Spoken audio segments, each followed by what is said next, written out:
Bom, então vamos aqui, senhores, para mais um vídeo, dessa vez retomando mais um quadro, né, que é o de perguntas e respostas, que a gente chama de Você Pergunta e Zé Responde, que é autoexplicativo, não precisa ficar dizendo qual é o formato não, né. Eu até ia abrir um post para que vocês fizessem perguntas para eu responder nesse vídeo, mas acontece que eu ainda tinha algumas perguntas que eu tinha deixado guardadas aqui da última vez que eu fiz um vídeo de perguntas e respostas, que tem mais de um ano, mais ou menos um ano e meio, e muito embora a maioria dessas pessoas que eu vou responder aqui não assistam mais o canal, eu acho. O fato é que elas deixaram a pergunta, eu vou responder e acho que na maioria dos casos dá para trazer informações úteis para quem estiver assistindo, então acho que vale a pena sim. Deixa aí o like, se inscreve no canal, impulsiona o vídeo para que a gente continue crescendo para ver se dá para bater 7 mil inscritos ainda esse ano, vamos ver, né? A primeira pergunta é do Gutan RCS22, sei lá, o nome do... Eu não abri o perfil para saber qual era o nome, né? Tá aí a arroba, vocês estão vendo. O que tu acha do rumo atual do mangá de Dragon Ball Super? Você acha que outra abordagem seria mais interessante? Como eu disse, lembrando que essa pergunta foi feita há muito tempo, então o Akira ainda estava vivo, né? A gente ainda estava com esperanças de saber como é que a franquia ia continuar sob a direção do Akira Toriyama, e agora tudo mudou depois de março desse ano com o falecimento dele. Mas sobre a questão do rumo atual dá pra falar, e eu vou dizer, e não é surpresa pra ninguém que acompanha os vídeos de Dragon Ball aqui no canal, que eu estou satisfeito com os rumos atuais do mangá de Dragon Ball Super. De certa forma, quando eu pego o arco do Granola, quando eu penso no personagem do Zamasu, quando eu penso no modo como o Akira ressignificou o Broly e o Bardock, né? Eu percebo que Dragon Ball, agora no Super, ele entrou numa vibe um pouco diferente, e é uma coisa que eu não mencionei no vídeo de, entre aspas, homenagem ao Akira Toriyama depois que ele faleceu, mas que era uma coisa que eu deveria ter mencionado, que é o fato de que, de certa maneira, o Akira meio que se reinventou pela segunda vez, dentro de Dragon Ball, né? Porque a primeira viragem ele deu do Dragon Ball clássico pro Z, que ficou mais focado em lutas, em batalhas, aquela coisa toda, e ficou cada vez menos cômico, apesar de que isso nunca deixou de existir. E eu acho que recentemente, depois do Dragon Ball Super, ele deu uma pequena virada que não é tão drástica quanto a do clássico pro Z, mas eu percebo que Dragon Ball cada vez mais se preocupa em construir personagens de uma maneira que não construía antes, em trabalhar os elementos psicológicos muitas vezes, né? Os últimos desenvolvimentos do personagem do Vegeta são sensacionais no arco do Granola, é um refinamento psicológico ainda maior em cima de um personagem que já tinha sido muito bem trabalhado no Dragon Ball Z. O Bardock se tornou um personagem com muitas camadas, ou com pelo menos mais de uma camada, ao contrário do Bardock do clássico, que é legal, a gente tava falando dele um dia desse, mas o novo Bardock tem camadas. O Zamasu é um personagem cheio de camadas, né, como eu tentei explorar no vídeo no qual eu analisei esse personagem de forma específica. A obra, de um modo geral, voltou a ser um pouco mais leve, você tem algumas piadas que desagradam as pessoas e tal, mas eu acho que o ponto que mais me agrada no Dragon Ball contemporâneo é isso, é esse carinho especial que o Toriyama foi dando para alguns personagens que já faziam parte da franquia, extra-oficialmente ou oficialmente, e a construção de novos personagens que apresentam uma riqueza psicológica um pouco maior. Então eu gosto desse rumo. Essa parte de Dragon Ball Super eu gosto bastante. Isso para não falar do fato de que o arco de Granola tem uma estrutura toda nova para Dragon Ball, que é uma estrutura de tragédia, como eu tentei argumentar no vídeo que eu falei sobre esse arco também, então é uma coisa nova para Dragon Ball. Então eu vejo que ideias novas vão surgindo, ou iam surgindo, né? Não sei o que é que vai acontecer no mangá do Dragon Ball Super, se vai voltar e como vai voltar, mas eu reconheço que alguns passos novos estão sendo dados e eles me agradam sim, no geral, tá? Isso porque no início de Dragon Ball Super eu era razoavelmente crítico. Eu fui crítico do arco do Torneio do Poder, eu fui crítico do arco do primeiro torneio lá do Universo 7 com o Universo 6, enfim. Mas acho que nesse momento o Dragon Ball Super tá numa boa fase sim, só que a gente não sabe o que é que vai ser agora, né? Vamos aguardar. O nosso grandiosíssimo Max KG, Max Kevin Garnett, como eu gosto de brincar com ele, grande Kevin Garnett, e que esse sim está conosco até hoje, ele pergunta o seguinte: o que você acha das explicações sobre transformações em mangá? Tem que ser uma explicação super detalhada para não gerar nenhum tipo de dúvida, ou pode ser uma explicação simples? Pode ser uma explicação simples, né? Eu acho que isso tudo vai variar de acordo com o tipo de história que o autor está querendo contar. Eu acho que no final das contas, tem tudo a ver com de que maneira o autor concebe a sua própria obra. Então ele pode fazer um sistema de, vamos chamar aqui, soft magic no seu mangá, e isso se aplicar às transformações, né? Como o Dragon Ball é assim. Dragon Ball nunca se preocupou muito em colocar explicações muito detalhadas de como a transformação funciona, por que ela aconteceu. Quer dizer, porque ela aconteceu sim, mas mesmo isso são explicações meio genéricas, né? Aquela coisa do Vegeta, meu coração é pura maldade. Então, tipo, Dragon Ball nunca se preocupou muito em fazer isso, mas alguém vai dizer que as transformações de Dragon Ball são mal feitas? Não são mal feitas, elas são perfeitamente bem feitas. Por quê? Porque a maioria delas, pelo menos, ou as mais icônicas, elas estão bem encaixadas na construção dramática do arco, na construção dramática da luta na qual elas aparecem. Você pensa na luta contra o Freeza, você pensa na luta contra o Cell, onde as transformações aparecem e elas têm um peso, um impacto dramático muito importante. Isso termina fazendo com que não seja necessário dar explicações muito minuciosas sobre como as coisas funcionam. Mas se você quiser fazer, também pode dar certo, porque aí você vai tentar construir outro tipo de engajamento com o seu leitor, que é o engajamento do Hard Magic, né? Que é uma coisa cheia de regras minuciosas, bem explicadas, e que são utilizadas nas lutas, ao contrário de Jujutsu Kaisen, né? Então depende muito, não é uma obrigatoriedade, não precisa você ter explicação nem para transformação, nem para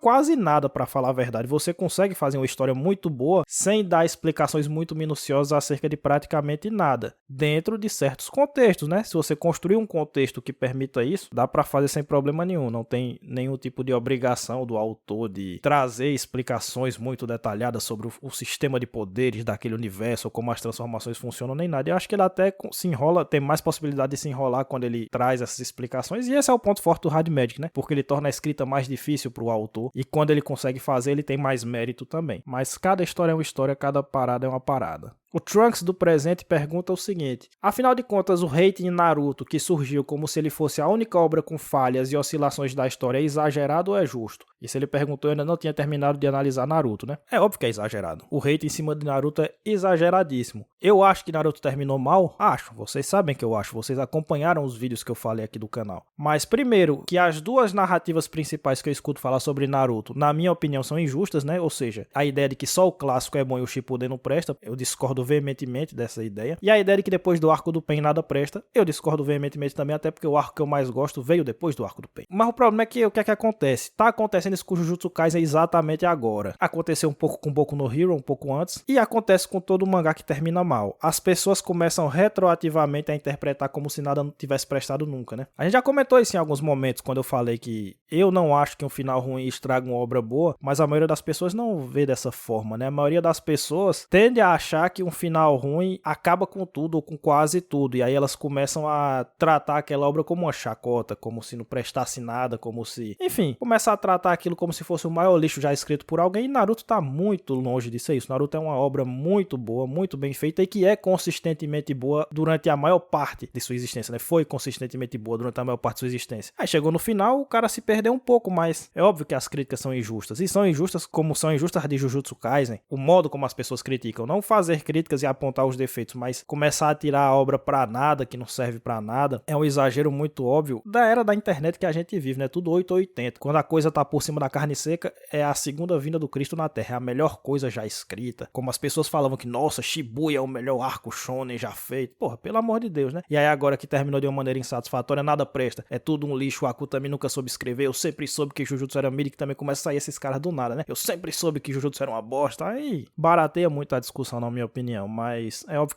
que são injustas as críticas a Naruto do modo como são feitas, né? Nosso querido Wendel perguntou: como você vê a censura no shonen hoje? Acha que é uma forçação das empresas em relação ao sangue? Acha hipócrita ver os cortes de sangue no anime que, mesmo sendo shonen, tem muito apelo sexual nas personagens femininas? Acho, particularmente eu acho. Para o meu sistema pessoal de moralidade, eu acho. Me incomoda muito mais o modo como, sei lá, eu não gosto de ecchi, né? Eu acho que eu nunca falei disso em nenhum vídeo aqui, mas eu não gosto de ecchi. Eu não sou o cara que diz que tem que tirar o ecchi desnecessário, essas coisas, eu não falo disso. Eu não entro nessa, mas eu pessoalmente não gosto. Então, para mim, pessoalmente, é muito pior esse ecchi forçado que tem em vários animes do que o sangue, propriamente dito. Então, sim. Só que aí é sempre complicado a gente falar porque eu tô falando da minha perspectiva, mas eu não faço a menor ideia de como é que o japonês vê isso, né? Porque essa é uma decisão mercadológica e ela tem que ser levada em consideração, ela tem que ser adotada levando em consideração o que o público daquele lugar vai pensar. Então, se o japonês médio fica mais chocado com sangue do que com ecchi, é óbvio que a empresa vai por esse caminho, porque ela vai tentar fazer o máximo possível para não chocar os pais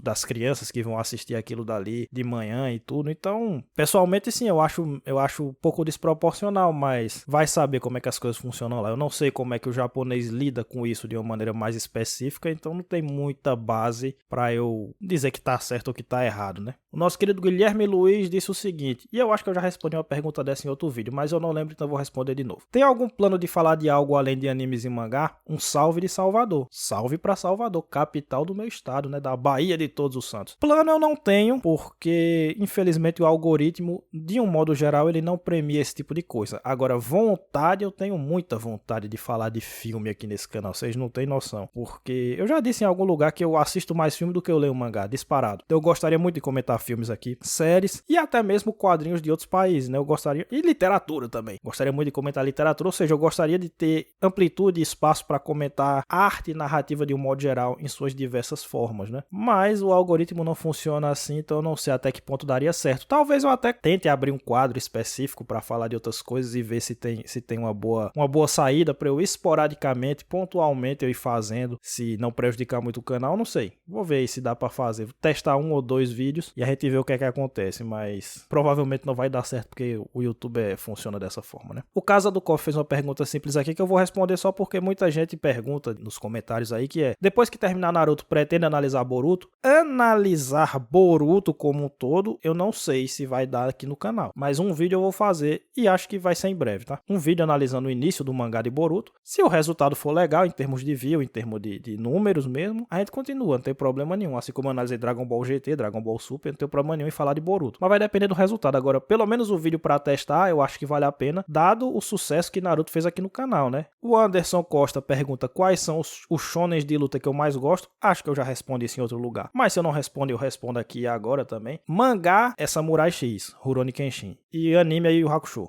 São os 2 shonen de luta que eu mais gosto. E eu vou trazer os 2 aqui no canal cedo ou tarde. E o Hakusho também, em breve eu vou fazer. E aí, independentemente de número, eu vou cobrir a obra totalmente. Porque é uma obra curta, né? 100 e poucos capítulos. Acho que em 4 vídeos dá pra fazer tudo. Então eu vou analisar o Hakusho de cabo a rabo aqui. Porque eu gosto muito dessa obra. Então eu não tô nem aí se vai dar view, se não vai dar view. É nóis. Aí olha só o que o Alisson Souza Santos pergunta aqui. Qual é o maior problema na estrutura da história, respectivamente, de cada um da Trindade? Trindade, no caso, Naruto, Bleach e One Piece, né? O Big Trio famoso. Obviamente, em relação a One Piece, eu vou falar de orelhada. A parte que eu li efetivamente de One Piece é muito pouca, é muito curta, e a maior parte eu li há muito tempo. E aí eu tô começando agora no canal a falar dessa obra, e aí então eu vou testar essa hipótese que eu vou falar aqui daqui a pouco. Bleach é a resposta mais óbvia de todos, né? Eu acho que o problema de Bleach, os 2 principais problemas de Bleach são: o Kubo em vários momentos ficou perdido na própria fórmula. Ele de fato criou uma fórmula muito própria para Bleach, uma maneira muito específica de contar a sua história, e por isso eu tiro o chapéu para ele, como eu expliquei naquele vídeo que eu falei do jogo do abate de Jujutsu Kaisen. Mas o fato é que em vários momentos os arcos de Bleach guardam muita semelhança entre si. Então tem vários elementos que são muito parecidos entre si, e isso é uma coisa que eu falei em vídeos, e às vezes as pessoas, alguns que comentam aqui, parece que não compreendem o que eu tô falando, tipo,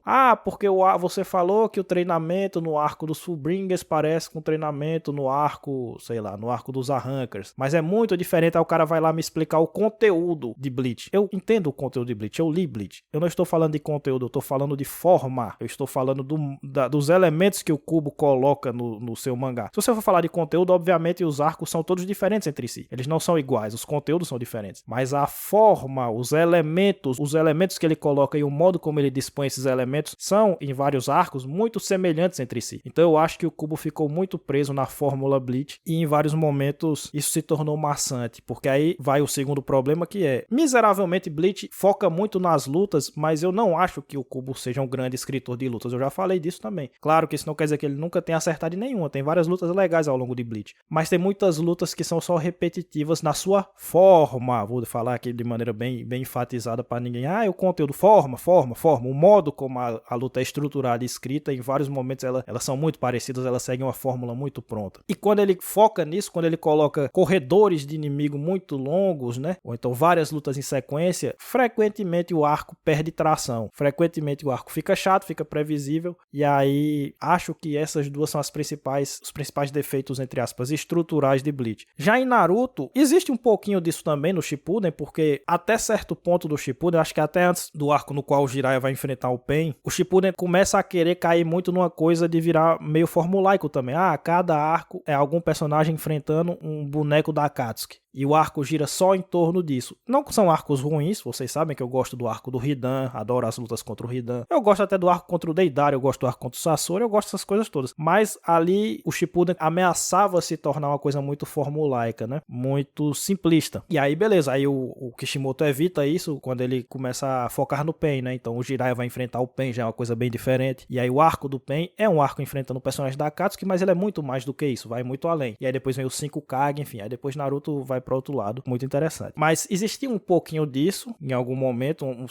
uma ameaça de um desgaste por conta de uma certa previsibilidade que estava ameaçando acontecer ali. Mas eu acho que os principais problemas de Naruto estruturais estão no arco final, como vocês sabem. E eu acho que principalmente o fato de o arco final ser ele uma gigantesca luta, uma gigantesca guerra, uma gigantesca batalha, o principal defeito estrutural do roteiro dessa batalha é o fato de que ele abusou dos grandes momentos. O Kishimoto pareceu achar que a luta final para ser épica o suficiente teria que ser uma sucessão de momentos épicos, né? Então a luta épica é uma soma de momentos épicos. Só que o que ele fez com isso foi tirar o peso desses momentos. Chegou numa hora que simplesmente estava banalizado e não significava mais nada. Os grandes acontecimentos não significavam mais nada. E aí depois, claro, ele cometeu aquela cagada suprema de querer meter um plot twist aos 45 do segundo tempo, surpreender todo mundo. E aí ele meteu os pés pelas mãos e aí foi uma loucura. Já em One Piece, que como eu disse eu vou falar de orelhada, me parece, eu escuto muita gente falando que o Oda repete muito as fórmulas dos arcos. A galera brinca que existe até um bingo do arco de One Piece, que todo arco, a partir de certo ponto, começou a seguir uma cartilha muito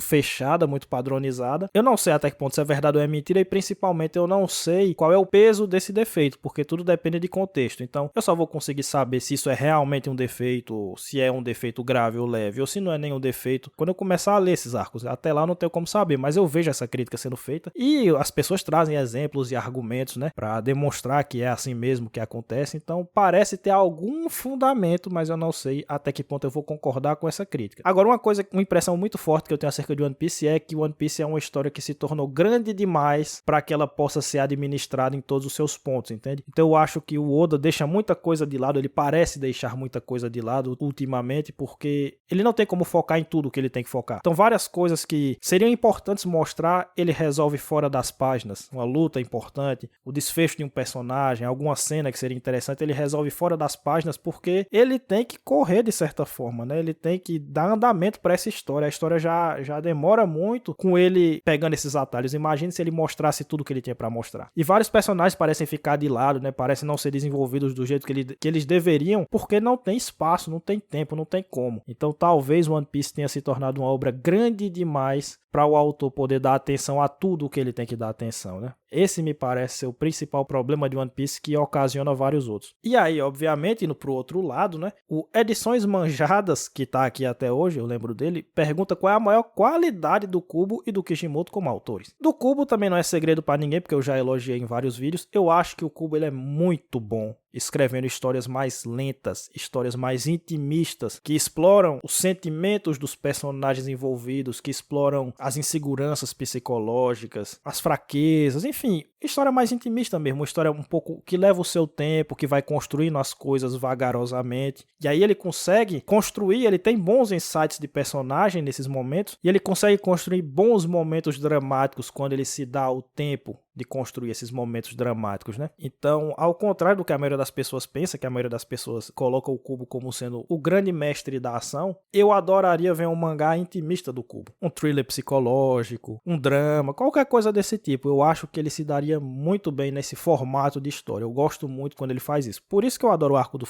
Fullbringers, porque é um arco mais lento, que ele vai acelerando aos poucos à medida que o drama da coisa vai pegando tração, e ele faz várias coisas muito boas ali, faz um mistério, faz um drama psicológico, coloca as reflexões do Ichigo, é tudo muito interessante. E eu adoro o primeiro arco de Bleach também, né, que é lento, 70 capítulos para introduzir o grupo principal. Porra, a maioria dos mangá introduz o grupo principal em 4 capítulos, 5, e o Kubo leva 70, e isso é muito legal, porque as melhores partes da história de vários desses personagens estão no início, nesse primeiro arco. Acho que a melhor parte da história da Orihime tá nesse início, que é aquela coisa do irmão dela. O Ichigo já é muito bem apresentado, enfim. Então quando o Kubo leva o tempo dele, ele manda bem. muito bem. Acho que isso é o que ele tem de melhor. Fora, claro, a questão da estética, enfim, whatever. O Kishimoto eu poderia falar que ele é um grande mestre das lutas, né? Ele é um grande mestre das lutas, é um dos melhores nesse aspecto aí, tranquilamente, da história do mangá shonen. Mas eu quero falar outra coisa, porque dizer que ele é muito bom de luta é óbvio. Não sei, deixa eu pensar aqui alguma coisa. Eu acho que o Kishimoto, quando ele quer, ele consegue trabalhar com vários formatos de arco diferentes. Muito bem. Porque você pensa no arco dos 5 Kage, é um formato. O arco do Pain é outro formato. O Exame Chunin por si só tem vários formatos dentro de si. O Konoha Crush é outro formato. A Ponte Tente é outro formato.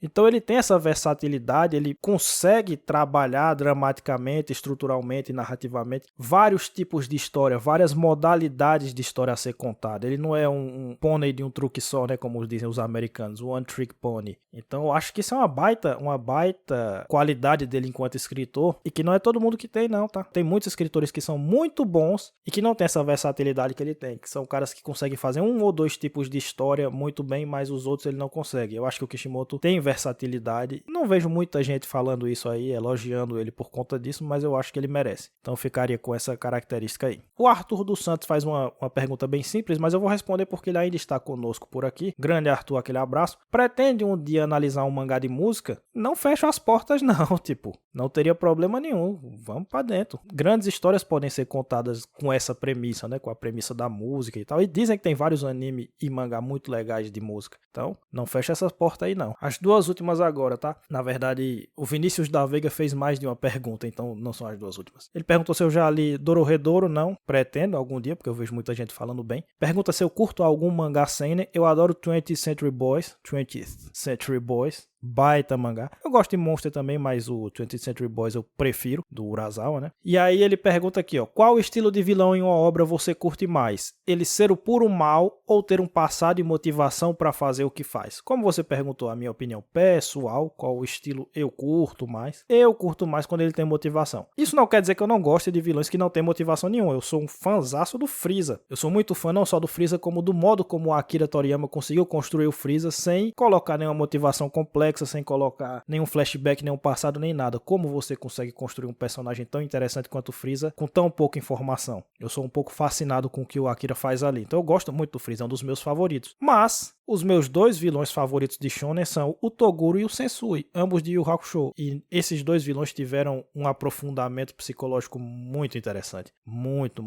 interessante. Aliás, esse é o principal motivo para eu adorar Yu Hakusho, tá? Esses dois personagens aí me fizeram adorar Yu Hakusho acima de qualquer outro shonen, porque eu acho eles verdadeiramente geniais. Então, a minha preferência é quando existe uma boa construção de motivação, um bom aprofundamento na mente do vilão, etc. Mas eu sei apreciar um bom vilão, entre aspas, gratuito, cuja maldade é gratuita. Eu gosto das duas coisas, mas desenvolvido eu gosto mais, tá? Porque no geral eu gosto mais de personagens que têm profundidade psicológica, tá? Eu gosto de vários tipos de personagens, vocês sabem aqui. Dificilmente vocês vão achar nesse YouTube alguém que advogue mais pelas várias possibilidades da arte do que eu, que tento entender cada obra dentro do seu contexto, tento entender o que está sendo feito e elogiar os bons pontos e tal. Dificilmente vocês vão ver alguém mais assim do que eu no YouTube. Mas a minha preferência pessoal é quando o autor dá um aprofundamento psicológico nos personagens, sim. E agora a última do Akuma Voador, grande Akuma, que é uma pergunta muito legal, que é: qual clichê shonen aparentemente simples para os leitores exige na verdade um bom domínio e escrita do autor para não degringolar depois?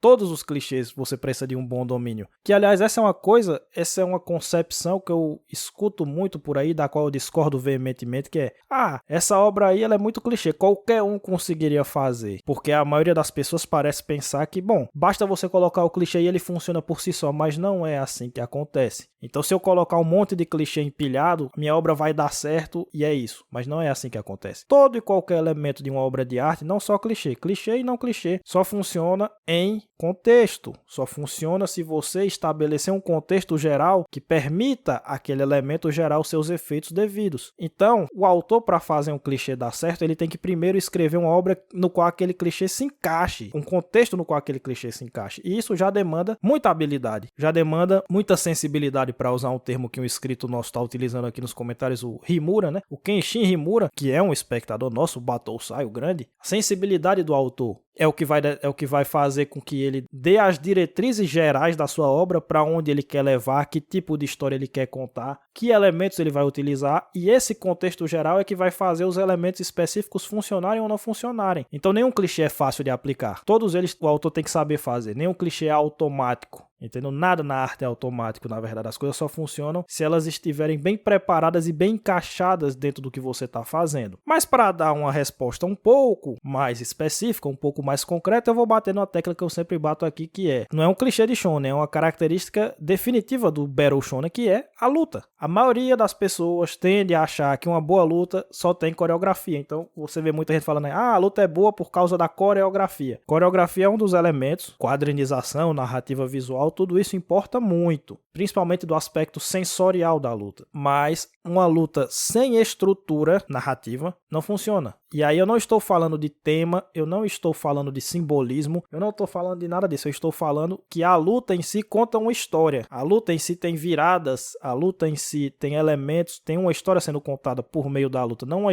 história temática, não é que a luta reflete sobre isso ou sobre aquilo. Os eventos da luta sequenciados formam um enredo, porque a noção de enredo, a noção de história é uma sequência de eventos. O conceito de enredo é a amarração desses eventos que são sequenciados. Então uma luta no mangá shonen tem uma sequência de eventos e eles são amarrados de uma determinada maneira, e isso cria a estrutura narrativa daquela luta. Então, para você ser um grande escritor de lutas, não basta você fazer boas coreografias e não basta você saber fazer a narrativa visual. Você tem que saber estruturar a luta. Isso significa que os autores têm consciência disso? Não necessariamente. Muitos deles sabem escrever lutas porque eles já leram tanto aquela parada que eles meio que pegaram de maneira intuitiva como fazer. Porque muito do que a gente aprende na vida é intuitivo, né? Boa parte das coisas que a gente sabe, a gente não consegue desenvolver intelectualmente, vamos dizer assim, não consegue explicar intelectualmente. A gente sabe fazer, porque a gente já viu sendo feito muitas vezes. Então, boa parte dos autores sabe fazer isso porque já viu sendo feito muitas vezes. Não quer dizer que eles tenham conscientemente esse conhecimento. Então, me parece que às vezes as pessoas subestimam um pouco isso.